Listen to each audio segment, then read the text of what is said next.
Hari ini, mari kita belajar firman Tuhan bersama-sama dengan kubah yang bertajuk Pokok yang baik menghasilkan buah yang baik.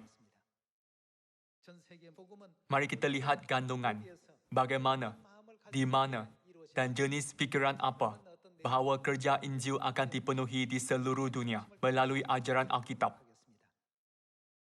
Anda mahu menghasilkan buah yang baik, betul? Bantuan ibu sangat diperlukan untuk perkara ini, bukan? Ibu berkata kepada kita semua, "Kamu satu-satunya keprihatinanku." Apa lagi yang dikatakan ibu? Ibu berkata, "Kamu adalah segala-galaku." Keprihatinan ibu hanya untuk kita. Ibu juga berkata bahawa makna kehidupannya tersirat dalam kita. Oleh itu, marilah kita, semua ahli keluarga Sion, menjadi pokok yang baik dan menghasilkan buah yang baik dan indah. Ada seorang jurujual yang terkenal di Amerika Syarikat. Jurujual ini bernama Bill Porter. Apabila dia dilahirkan, dia didiagnosis dengan lumpuh otak. Belakangnya kekal bengkok. Tangan kanannya tidak dapat berfungsi dengan sepenuhnya dan bahkan tidak dapat berjalan dengan biasa. Apabila menjadi belia, dia perlu mencari pekerjaan. Untuk mencari rezeki, dia perlu bekerja. Walaupun dia menghantar banyak aplikasi ke banyak syarikat dan mengetuk pintu pelbagai syarikat, dia ditolak oleh mereka setiap kali. Namun, ibunya sentiasa berada di sisinya, mendorong dan menghibur hatinya. Itu memberinya banyak kekuatan. Memandangkan Bill Porter dilahirkan dengan kecacatan, ibunya selalu memberitahu dia, "Bersabar, bertabah, dan jangan berputus asa hingga ke akhir." Setiap kali mereka berada di rumah bersama atau makan bersama, ibunya sentiasa mendorong dan mengajarnya agar tidak berputus asa. Bill Porter dibesarkan dalam ajaran seperti itu. Ketika setiap syarikat enggan mengupahnya, dia mengetuk pintu syarikat lain tanpa berputus asa. Suatu hari, dia menghantar aplikasi kepada sebuah syarikat bernama Watkins. Kebanyakan orang menolak dia hanya kerana penampilannya. Mereka fikir dia tidak sesuai untuk syarikat mereka. Jadi, dia ditolak seperti biasa. Tetapi ibunya menunggu di luar bangunan, ingin tahu jika dia diupah kali ini. Ibunya sentiasa menghantar dia. Apabila melihat muka ibunya yang ceria, dia berbalik. Dia kembali ke syarikat yang menolak dia dan meminta, "Hantarlah saya ke bahagian yang paling susah dan dibenci kaki tangan lain."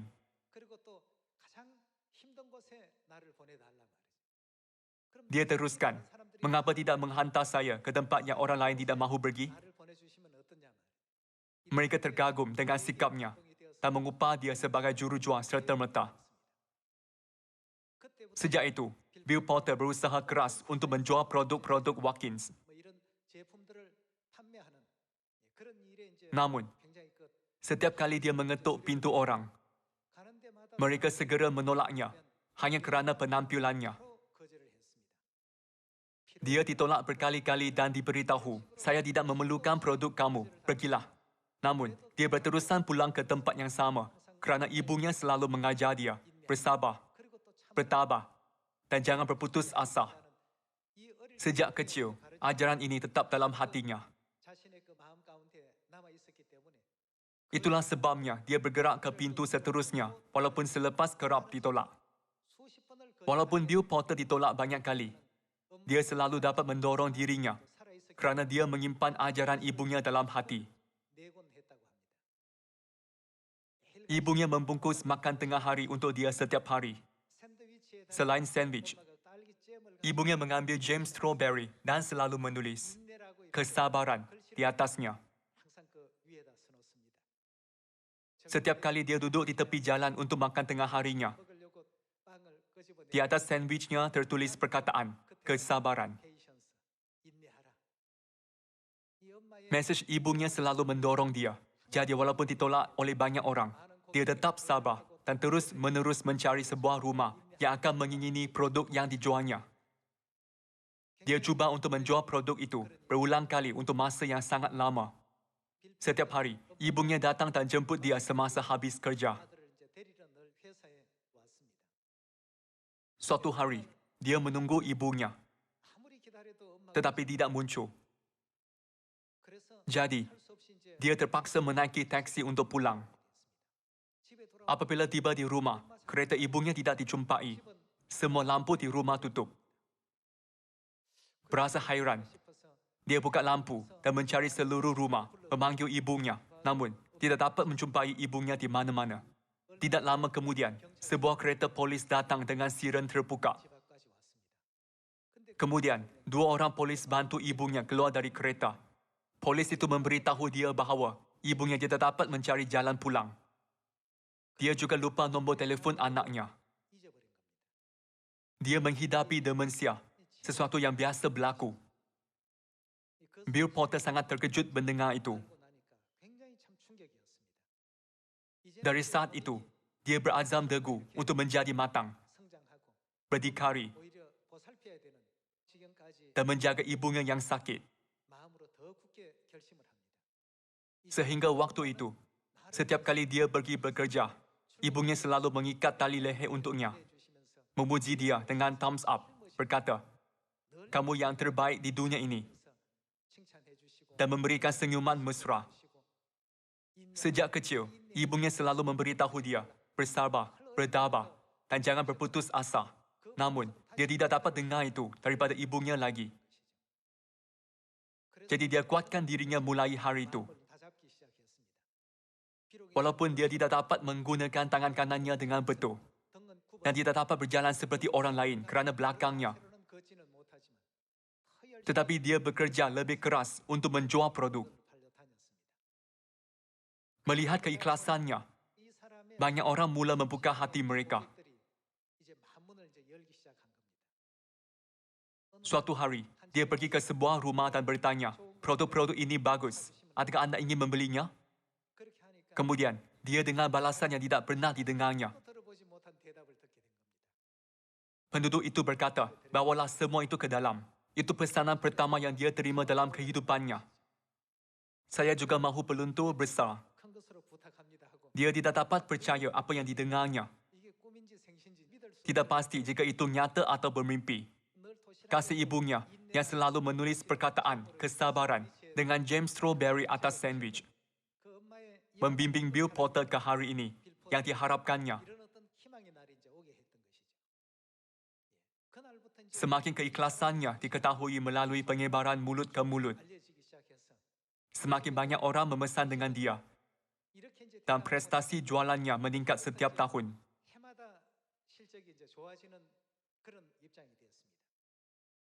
Tiada sesiapa pun yang melebihi jualannya di syarikatnya di Amerika Utara. Ketika meneliti kisah kehidupannya, kita mungkin bertanya kepada diri kita, apa yang menguatkannya untuk bersabar hingga ke akhir? Kemudian, dia bahkan menerima anugerah jurujual terbaik tahun ini di syarikat Watkins. Dia ditanya soalan selepas dianugerahi. Dia ditanya, "Orang akan berputus asa dalam situasi kamu. Mengapa kamu tidak berputus asa?" Sebabnya ialah ibunya selalu mengajar dia, bersabar, bertabah, dan jangan berputus asa sejak kecil. Ibunya selalu bantu dia memakai jaket untuk kerja, mendorong dia dan memuji dia, berkata, "Kamu yang terbaik." Dia bertekad untuk menjadi anak lelaki yang terbaik di mata ibunya, walaupun orang di sekelilingnya tidak menganggap dia seperti itu. Memandangkan ibu Bill Porter selalu mengajarnya supaya bersabar, bertabah, dan jangan berputus asa hingga ke akhir. Dia berfikir, bagaimana saya boleh bertahan apabila ditolak? Saya patut bersabar, tidak boleh berputus asa. Bagaimana saya dapat kekal kerja ini hingga ke akhir tanpa berputus asa? Sebab dia dapat bertahan hingga ke akhir sebagai seorang jurujual adalah keazamannya. Selepas berkali-kali menerima penolakan, dia menjelaskan perkataan penolakan menurut pengalamannya sendiri. Setiap kali dia ditolak, dia berfikir, penolakan ialah isyarat pelanggan untuk saya kembali dengan produk yang lebih baik. Ini permintaan pelanggan, harapan dan isyarat bagi saya untuk pulang dengan produk yang lebih menarik. Lain kali, saya akan kembali dengan produk yang lebih baik. Kalian semua, apabila ditolak semasa menginjil, kita hilang peluang untuk menyelamatkan seisi rumah jika kita berfikir, kamu tidak lebih hebat daripada saya. Berani kamu menolak saya. Apabila Bill Porter ditolak, dia tidak menganggap penolakan itu sebagai sesuatu yang negatif. Dia sedar bahawa penolakan adalah tanda daripada pelanggan untuk kembali lain kali dengan produk yang lebih baik.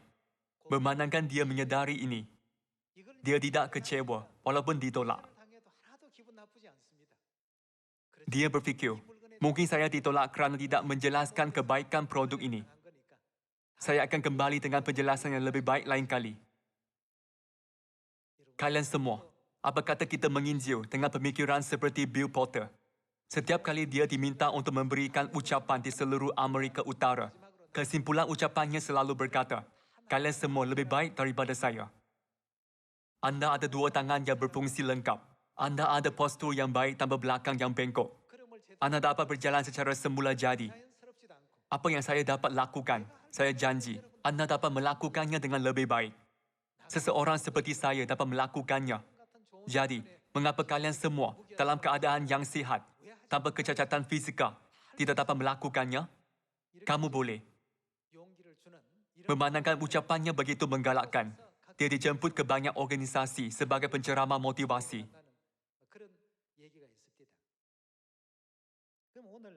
Sebab saya berkongsi kisah Bill Porter adalah kerana itu pengetahuan bahawa pokok yang baik menghasilkan buah yang baik.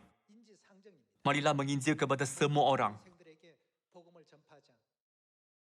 Untuk menyelesaikan misi kita, ibu berdoa supaya lebih banyak pekerja Injil yang hebat akan dihasilkan di seluruh dunia.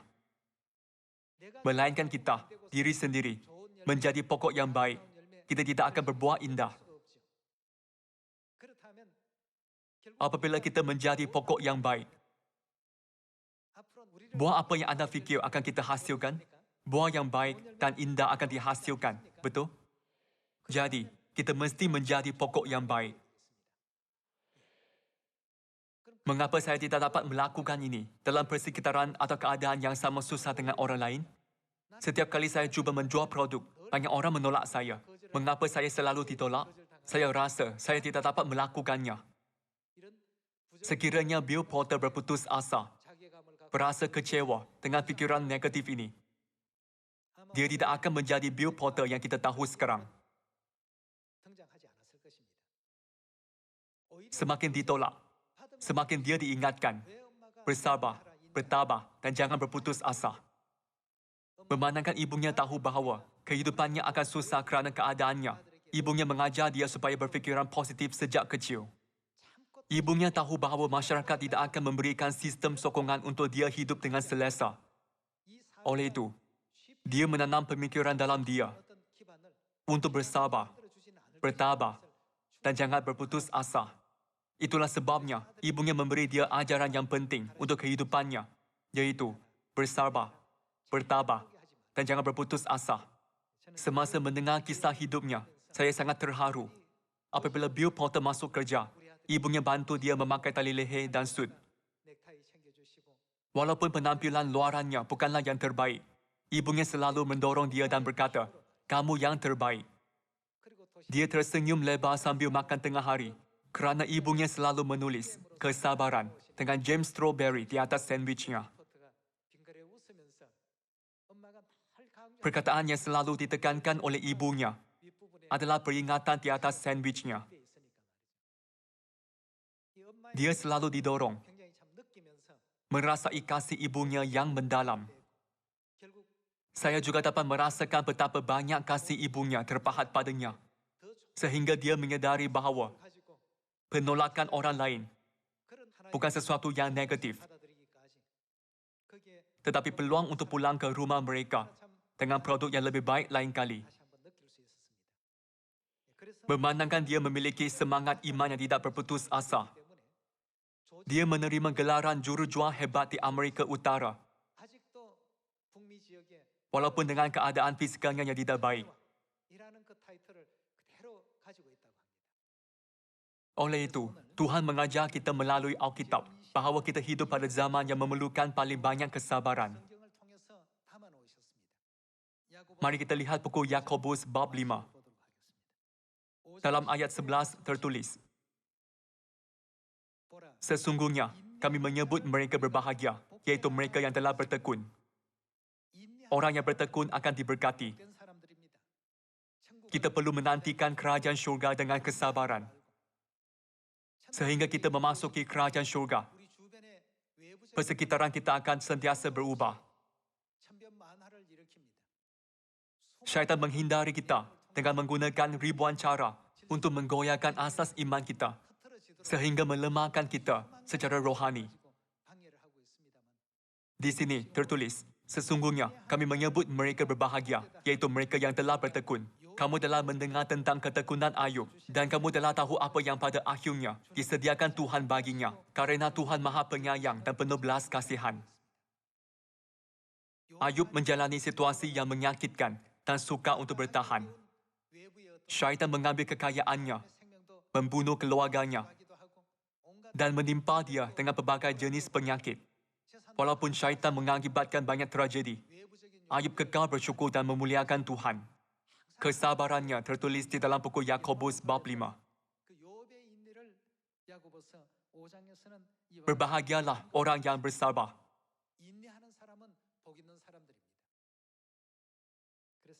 Melihat ini, saya berfikir, mengapa kita tidak mencapai kerja-kerja yang lebih indah dan baik, walaupun Tuhan memberi kita keadaan yang lebih baik dan badan yang lebih baik?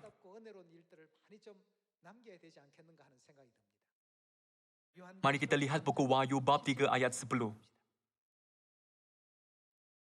"Karena engkau menuruti firman-Ku untuk tekun menantikan Aku, maka Aku pun akan melindungi engkau dari hari pencobaan yang akan datang atas seluruh dunia untuk mencobai mereka yang diam di bumi. Aku datang segera. Peganglah apa yang ada padamu, supaya tidak seorang pun mengambil mahkotamu."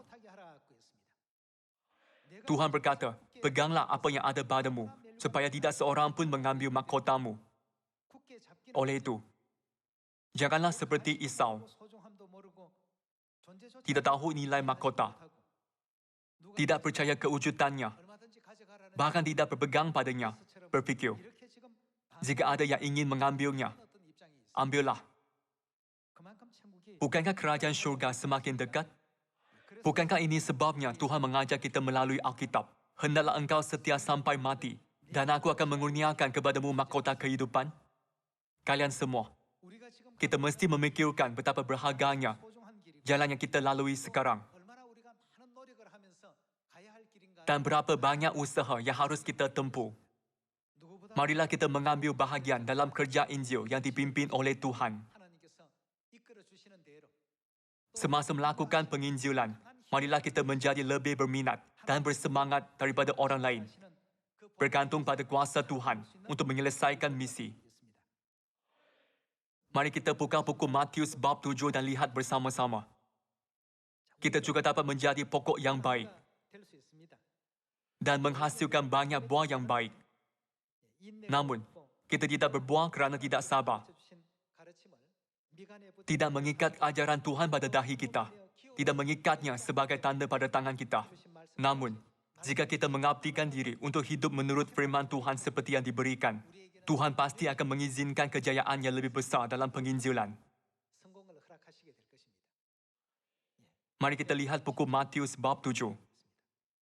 Mari baca bab 7 ayat 16.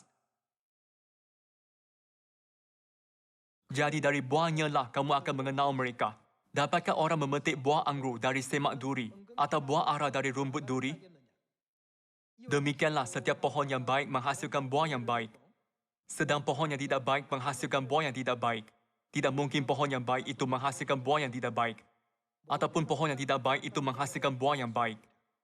Dan setiap pohon yang tidak menghasilkan buah yang baik pasti ditebang dan dibuang ke dalam api. Jadi dari buahnya lah kamu akan mengenal mereka. Dapat dilihat di sini, pokok yang baik tidak mungkin menghasilkan buah yang tidak baik.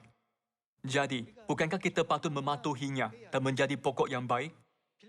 Bill Porter dilahirkan dengan beberapa kecacatan fizikal dan menghadapi banyak cabaran. Namun, dorongan ibunya, jagaan berterusan, dan kasih yang mendalam kepadanya, serta usahanya untuk mempraktikkan semua ajaran ibunya, menjadikannya pokok yang baik. Kisah kehidupannya menyentuh hati banyak orang di seluruh dunia. Dan orang memujinya, berkata, ini kisah kehidupan yang indah. Dia menjalani kehidupan yang terbaik. Dia bekerja untuk syarikat Watkins selama 24 tahun. Kisahnya membuat kita berfikir tentang jenis pemikiran yang mesti kita miliki dalam kehidupan iman. Walaupun ada kelemahan atau masalah semasa membesar, tetapi sekarang berbeza kerana kita telah kembali kepada Ibu Syurgawi. Dia selalu mendorong kita, berkata, kamu satu-satunya keprihatinanku. Kamu adalah segala-galaku. Jadi, dengan dorongan Ibu, marilah kita semua dilahirkan semula sebagai pokok yang baik. Mari kita menghasilkan banyak buah yang indah. Ibu berkata, jika kamu mengabdikan diri dan hidup menurut firman Tuhan, kamu dapat menyelesaikan segalanya. Oleh itu, marilah kita sentiasa dekat dengan firman Tuhan dan mengabdikan diri kita kepadanya, supaya Bapa dan Ibu akan bekerja dalam diri kita. Jika kita menjadi satu dengan Tuhan, mempraktikkan ajaran Tuhan, menyaksikan kebenaran, dan menginjil firman Tuhan, pekerjaan mulia Tuhan akan berlaku di Asia, Afrika, Oceania, Eropah, Amerika Utara, Amerika Selatan, China Utara, China Selatan, India Utara, India Selatan, Rusia, Brazil, dan seluruh Korea. Tidak lama lagi, tiada sesiapa di dunia ini yang berkata, saya tidak tahu gereja Tuhan. Hari itu pasti akan tiba, bukan? Bersabar, bertabah, dan jangan berputus asa. Ibu Syurgawi mengajar kita supaya jangan berputus asa. Jadi apabila saya dapat tahu bahawa Ibu Bill Porter mengatakan hal yang sama kepadanya, saya sangat terharu kerana itulah yang diajar oleh ibu kita.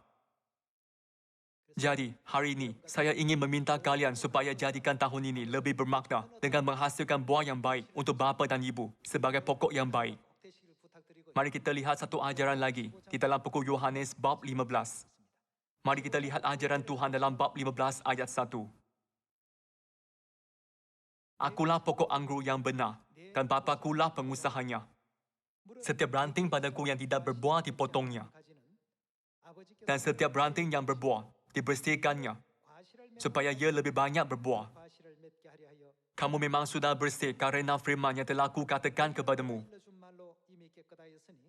Tinggallah di dalam aku dan aku di dalam kamu. Sama seperti ranting tidak dapat berbuah dari dirinya sendiri kalau ia tidak tinggal pada pokok anggur. Demikian juga kamu tidak berbuah jikalau kamu tidak tinggal di dalam aku. Akulah pokok anggur dan kamulah ranting-rantingnya. Barang siapa tinggal di dalam aku dan aku di dalam dia, ia berbuah banyak. Sebab di luar aku, kamu tidak dapat berbuat apa-apa. Tuhan berkata, barang siapa tinggal di dalam aku dan aku di dalam dia, ia akan apa? Ia berbuah banyak.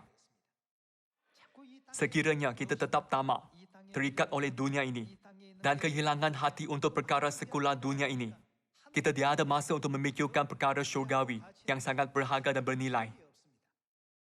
Tuhan berkata, fikirkanlah perkara yang di atas dan kemuliaan yang menakjubkan di kerajaan syurga.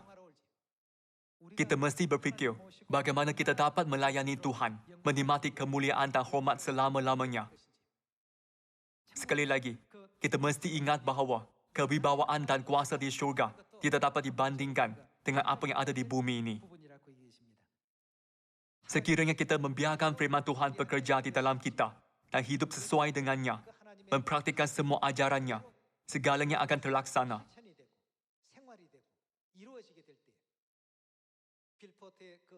dengan mempraktikkan ajaran ibunya untuk bersabar, bertabah, dan jangan berputus asa. Walaupun ajaran itu ringkas, Bill Porter disanjung sebagai jurujual terbaik untuk syarikat Watkins di Amerika Utara. Sama juga, nama kita dapat tercatat di alam semesta dengan mengikut ajaran ibu. Jika kita mempraktikkan ajaran Tuhan dengan ikhlas, Tuhan akan melihat ketaatan kita dan pasti akan membuka pintu untuk menyelesaikan misi dunia untuk Injil bergantung pada ketaatan kita kepadanya. Saya ingin meminta semua ahli Sion agar lebih bersemangat dan bersungguh-sungguh untuk Injil, kekal giat untuk kerajaan syurga melalui penginjilan. Sama seperti Musa menghadapi Laut Merah semasa memimpin umat Israel ke tanah Kanaan. Kita akan mengalami saat apabila kita berasa putus asa, seperti Laut Merah menghalangi jalan kita dan tidak dapat maju ke depan. Ini tidak hanya berlaku kepada pekerja garis depan, seperti kaki tangan pastora dan pekerja Injil yang menginjil, tetapi juga semua ahli yang menjalani jalan iman menurut kehendak Tuhan. Apabila umat Israel berasa mustahil untuk menyeberangi Laut Merah, Tuhan memberi mereka jalan untuk menyeberanginya. Apabila kita mempraktikkan firman Tuhan, kita mesti percaya bahawa Tuhan berkuasa untuk membelah Laut Merah.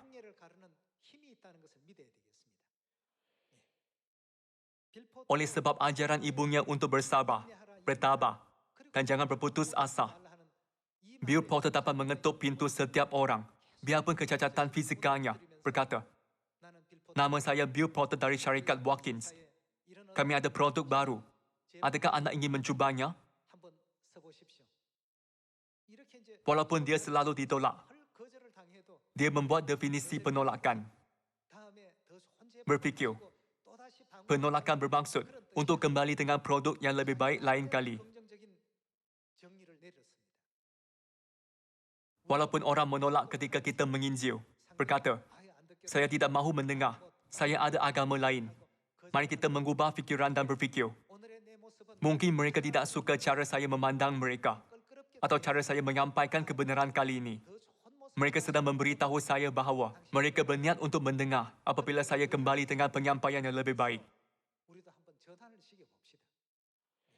Walaupun mereka menolak kita, janganlah kita menganggapnya sebagai penolakan, tetapi mentakrif semula maksudnya dan kembali dengan penyampaian yang lebih baik.